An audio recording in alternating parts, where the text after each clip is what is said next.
नमस्कार, मैं हूं डॉक्टर रुचि भारद्वाज, आयुर्वेदा फर्टिलिटी एक्सपर्ट और आयुर्वेदा कंसल्टेंट। आज इस वीडियो में हम बात करेंगे वेजाइनल डिस्चार्ज और वेजाइनल क्लींजिंग को लेकर।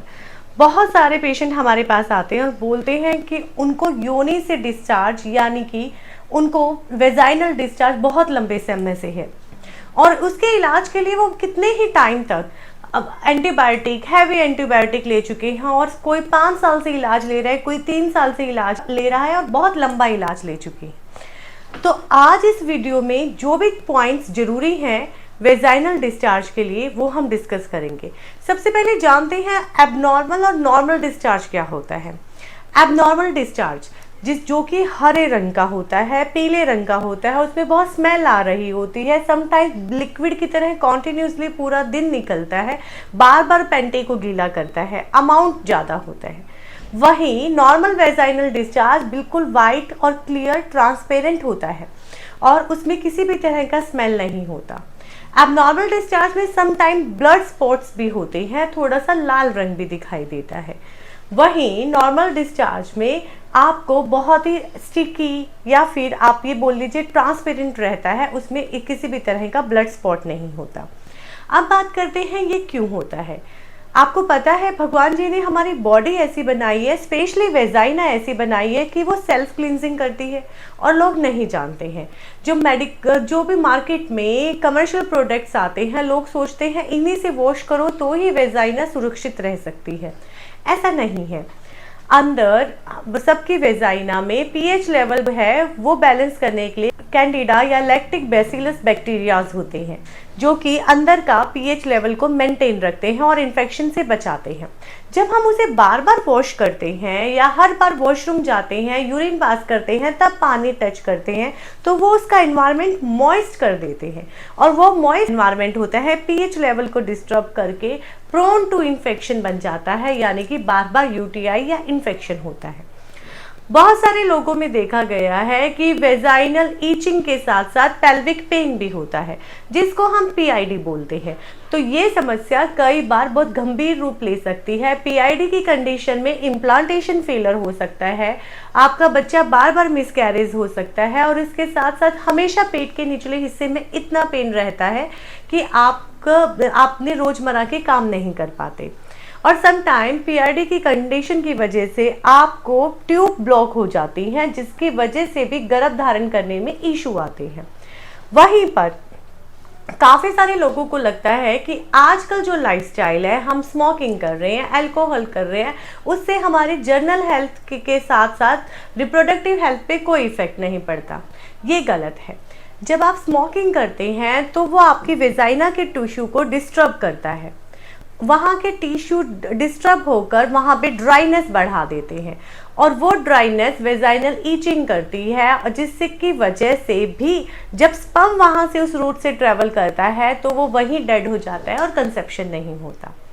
वहीं पर जब आप अल्कोहल लेते हैं तो अल्कोहल में कुछ ऐसी चीज़ें होती हैं जो कि आपके हार्मोन्स की रेगुलेशंस को डिस्टर्ब करते हैं, वो भी आपके वेजाइना का फ्लोरा डिस्टर्ब करते हैं और जिसकी वजह से आपको पीआईडी इन्फेक्शन या वाइट डिस्चार्ज जैसी समस्याएं ज़्यादा होती हैं।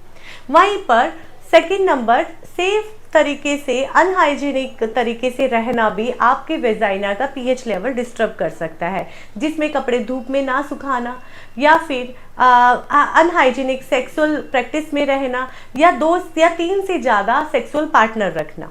इन सारी चीज़ों की वजह से भी आपको वेजाइनल डिस्चार्ज एबनॉर्मल हो सकता है। तो ये तो हो गए 3 कारण। और अब बात करते हैं खान पीन की। अगर आप खाने में बहुत ज़्यादा एसिडिक लेवल की चीज़ें, मिर्ची मसाला, जंक, स्पाइसी या एसिडिक लेवल की चीज़ें खाएंगे तो भी आपका वेजाइनल फ्लोरा डिस्टर्ब होगा, क्योंकि आपकी जो गट हेल्थ होती है वो इतने फेवरेबल नहीं होती और इनडाइजेशन की वजह से भी वेजाइना का जो बैक्टीरिया मैंने बताया जो कि इसको हेल्दी रखता है, क्लीन करता है, वो डिस्टर्ब होता है। तो अच्छा डाइजेशन भी आपकी अच्छी वेजाइनल हेल्थ बनाए रखता है। अब इसके बाद हम बात करते हैं कि मैम अगर हमें लंबे टाइम से योनि से डिस्चार्ज है तो हम क्या करें। देखिए, मैंने आपको बताया अगर ये डिस्चार्ज आपका पीरियड से पहले होता है, कुछ दिन पहले 2 या 4 दिन बाद, तक भी रहता है तो ये नॉर्मल है। बट अगर इस डिस्चार्ज में कोई स्मेल है तो डेफिनेटली आयुर्वेदिक ट्रीटमेंट की ज़रूरत है। आयुर्वेद में बहुत सारे ऐसे मेडिसिन हैं जैसे पीपली, शुंठी, रक्त चंदन, जो कि आपकी वेजाइनल हेल्थ को बनाए रखते हैं। और उसके अलावा बहुत सारी वेजाइनल डूशिंग के लिए भी पाउडर है जैसे पंचवल्कल। बट वो सारी चीज़ें आप एक आयुर्वेदिक डॉक्टर से मिलकर परामर्श लेकर ही लेंगे तो बहुत अच्छा रहेगा। इसके अलावा अगर आपको बार बार रिकरेंट योनि से डिस्चार्ज होता है या आप ट्रीटमेंट ले चुके हैं फिर भी बार बार वेजाइनल डिस्चार्ज होता है तो कुछ टेस्ट करवाने बहुत ज़रूरी हैं, जिनमें पैप सिमियर टेस्ट बहुत ज़रूरी है। अंदर की सतह से एक टुकड़ा लिया जाता है जिसकी जांच की जाती है।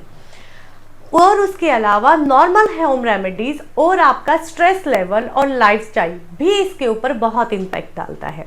तो आपको जैसे कि मैंने डाइट में बताया वहीं लाइफस्टाइल में कुछ पेल्विक एक्सरसाइजेज इंक्लूड करनी है और योनि को यानी कि वेजाइना को साफ करने के हाइजीनिक तरीके आपको पता होने चाहिए।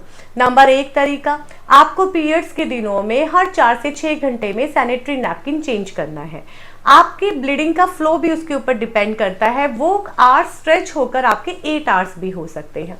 नंबर 2, जब भी आप वेजाइना की सफाई करें तो आपको योनि मार्ग से पीछे गुदा मार्ग की तरफ सफाई करनी है, ना कि पीछे से आगे आना है। तीसरा, हर बार यूरिन पास करने के बाद आपको पानी से नहीं धोना है, वाटर टच नहीं करना है, सिर्फ नहाते हुए आपको पानी से धोना है। इसकी सफाई के लिए किसी भी खुशबूदार प्रोडक्ट्स की जरूरत नहीं होती और ना ही साबुन की। नॉर्मल पानी से ये क्लीन होती है और इसके अंदर का बैक्टीरिया इसको साफ रखता है। तो ये कुछ जरूरी चीजें हैं जो आपको जाननी बहुत जरूरी है। और आपका वेजाइना लेवल अगर डिस्टर्ब होता है तो भी आपकी सेक्सुअल एक्टिविटीज इससे इफेक्ट होती है। सेकंड, आप डिस्टर्ब रहते हैं, अपने रोजमर्रा के काम नहीं कर सकते। तीसरा, पेल्विक इन्फ्लामेटरी डिजीज होकर ट्यूब ब्लॉक हो सकती हैं। और चौथा, आपका तनाव भी इसकी वजह से बढ़ता है और तनाव की वजह से भी ये होता है।